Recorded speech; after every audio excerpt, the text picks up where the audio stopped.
Hello, my name is Joseph Wager. And my name is Allan Writings.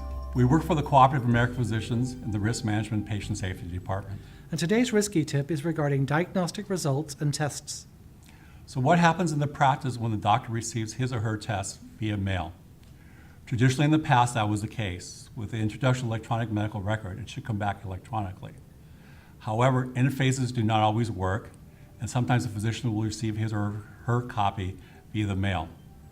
It is the responsibility of the physician to sign and date all lab tests. The lab tests should be then scanned into the system. If the copy comes back electronically, the physician will automatically sign it off once he looks at the test results. Either way, the lab test needs to be signed and dated accordingly. So how difficult is it to find electronic results in your computer system? We have to look at several different things here. Patient's name and patient's birth date. Several of your patients may have the same name and also the same birth date. The best thing to do is go back to the original date when you have that instance happen. The date when you first ordered that lab test, you will find the actual patient that came in that day and look for the result. Once you've found that result, report on it accordingly. Date, time, stamp, and then inform your patient of the results. With the mandate from the federal government, physicians have been encouraged to go electronic. A lot of physicians bought systems 3 or 4 years ago. Those systems are in place, but the physician wants to go back to a hard copy.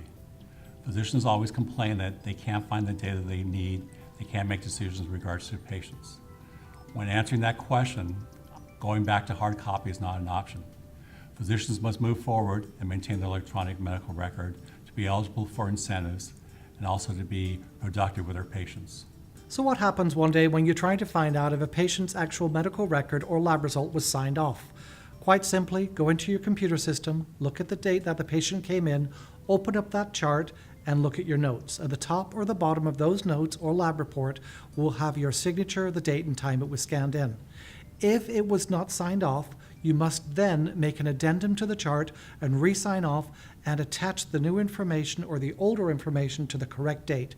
And put a note in your computer system, addendum to this lab report or this office visit for the original date. You must also sign off on that new note. Whether the tests come back electronically or via hard copy, it is still the responsibility of the physician to sign and date all lab work and place it into the system. This has been a risk eTip from the Cooperative of American Physicians. Please visit our website at capphysicians.com.